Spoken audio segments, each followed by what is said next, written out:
The clock is ticking for the Commonwealth to redraw voting districts. Virginians should expect a first look at new House of Delegates, State Senate, and congressional maps by the end of October. Today, the commission tasked for the job took a look at how race factors into local elections and how it should be considered in the final plan. Eugene Daniel tells us more.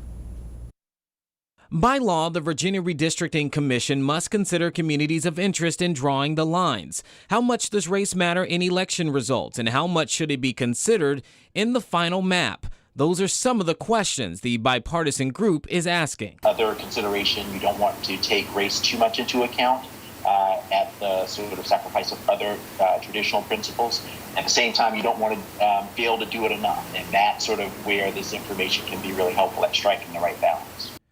Thursday, the commission received a report on racially polarized voting, or RPV. It highlights methods and processes that identify areas of the state where people are making voting decisions primarily based on race. In Virginia, research dating back to 2017 shows nationwide and statewide election results varied sharply between white and minority voters. But I think that's the most important use of the report, is recognizing where the Voting Rights Act is going to require the drawing of majority-minority districts or ability to elect districts in those parts of the state.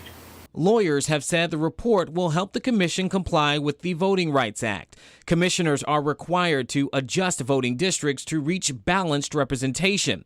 The charts showed minority and white voters vary in who they elect, including in Hampton Roads.